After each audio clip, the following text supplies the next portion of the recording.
Hey guys, welcome to GTL. मैं हूं साहिल सिंह और इस वीडियो में हम लोग डिस्कस करेंगे रेसिस्टिविटी। तो चलिए शुरू करते हैं। जैसा कि मैंने पिछले वीडियो में बताया था, resistance of a substance depend on 4 factor, that is length, area of cross section, material and temperature. Okay, तो हमने क्या देखा था कि रेसिस्टेंस जो होता है वो डायरेक्टली प्रोपोर्शनल होता है length of conductor and inversely proportional होता है area of cross section of the conductor.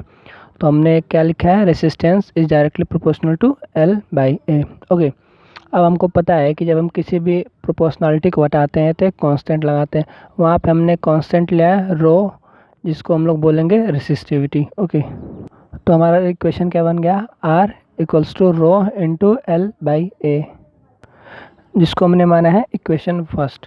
अब देखिए इक्वेशन फर्स्ट क्या शो करता है, for a given conductor having a specific length L and area of cross section A, then resistance R is directly proportional to resistivity.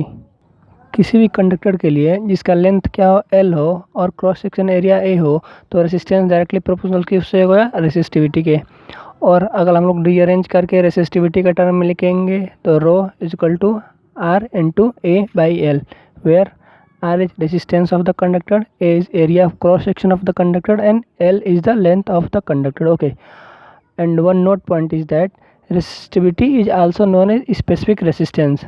हम लोग resistivity को specific resistance के भी नाम से जानते हैं। तो जब ये दो वर्ड आए resistivity और specific resistance, तो आप लोग कंफ्यूज मत होना, दोनों एक ही वर्ड है। ओके, अगर हम लोग इक्वेशन फर्स्ट को फिर से देखें तो हम क्या देखेंगे कि किसी सब्सटेंस का रेसिस्टिविटी डबल हो जाए तो उसका रेसिस्टेंस भी डबल हो जाएगा, और किसी सब्सटेंस का इस रेसिस्टिविटी ट्रिपल हो जाए तो उसका रेसिस्टेंस भी ट्रिपल हो जाएगा, क्योंकि R डायरेक्टली प्रोपोर्शनल है हमारा रेसिस्टिविटी के। ओके, तो ये फॉर्मूला हमको हमेशा याद रखना है, जो कि न्यूमेरिकल सॉल्व करने में काम आता है।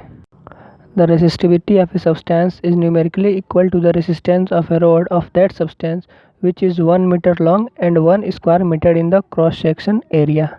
किसी भी सब्सटेंस का रेसिस्टिविटी इक्वल होता है रेसिस्टेंस ऑफ दैट सब्सटेंस जिसका लेंथ हो 1 metre and 1 square metre in cross section area. Okay, अब हम देखते हैं यूनिट ऑफ रेसिस्टिविटी। देखिए हमने फॉर्मूला में पढ़ा था rho equals to R into A by L।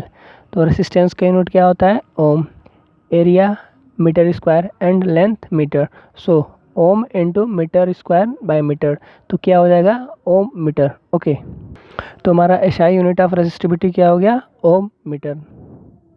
और एक नोट पॉइंट हमेशा याद रखेंगे, the resistivity of a substance does not depend on the length और thickness, it depend on the nature of substance and temperature.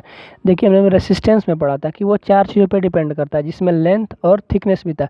लेकिन जो resistivity होता है किसी भी सब्सटेंस का, वो लेंथ और थिकनेस पे डिपेंड नहीं करता, वो फैक्टर पे डिपेंड करता है, nature of the substance and temperature. Suppose हम कहते हैं कि एक सब्सटेंस है कॉपर, जिसकी रेसिस्टिविटी क्या है 1.69 इंटू 10⁸ ओम मीटर। तो इसका मतलब क्या हुआ, इसका मतलब ये हुआ कि अगर हम किसी कॉपर को रॉड को लेते हैं जिसका लेंथ 1 मीटर हो और उसका cross section area 1 square metre हो, तो जो रेसिस्टेंस वो ऑफर करेगा वो कितना होगा, 1.6 into 10⁻⁻8 ohms. So, by saying the resistivity of a copper is 1.69 into 10⁻⁹ ohms meter, we mean that if we take a copper rod 1 meter long and 1 square meter in area of cross section, then the resistance will be 1.6 into 10⁻⁸ ohms. Okay. दूसरा note point, a good conductor of electricity should have a low resistivity and a poor conductor of electricity should have a high resistivity. ये हम formula से clear कर लेते हैं, क्योंकि जिसका resistivity कम होगा वो कम रेसिस्टेंस ऑफर करेगा, और जिसका रेसिस्टिविटी ज़्यादा होगा वो ज़्यादा रेसिस्टेंस ऑफर करेगा। तो जो गुड कंडक्टर होगा वो लो रेसिस्टेंस ऑफर करता है, इसलिए उसकी रेसिस्टिविटी क्या है, लो होनी चाहिए। और जो बैड कंडक्टर होता है वो हाई रेसिस्टेंस ऑफर करता है, इसलिए उसकी रेसिस्टिविटी भी हाई होनी चाहिए। Okay, and third note point, silver is the best conductor of electricity. Okay, यह सबको पता है। नेक्स्ट हम लोग एक टर्म देखेंगे, alloy, a metal made by combining 2 और मोर मेटालिक एलिमेंट। मीन्स एक ऐसा मेटल जो 2 या 2 से अधिक मेटालिक एलिमेंट को कंबाइन करके बताया, मतलब मिक्सचर ऑफ 2 और मोर मेटालिक एलिमेंट। जैसे हमारा एक ब्रश है, वो कॉपर और जिंक को मिला के बनता है।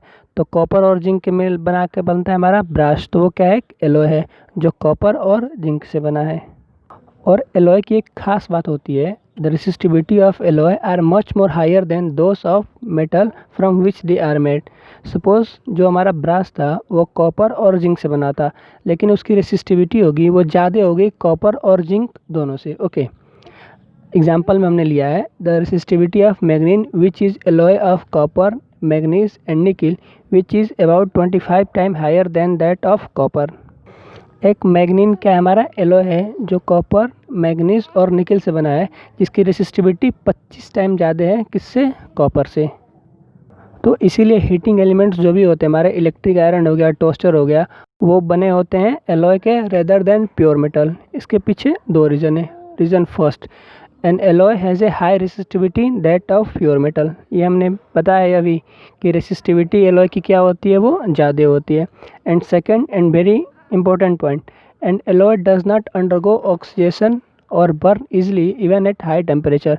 और जो एलॉय होता है वो जल्दी ऑक्सीडाइज नहीं होता, बोले तो वो ऑक्सीजन से रिएक्ट करके जल्दी बर्न नहीं होता हायर टेम्परेचर पे। ओके, इसलिए हम देखते हैं कि जो इलेक्ट्रिक आयरन होता है वो हीट तो होता है लेकिन वो बर्न नहीं होता। क्यों? क्योंकि वो एलॉय से बना होता है। ओके, सो ये था हमारा all about resistivity. Thank you for watching. मिलते हैं अगले वीडियो में।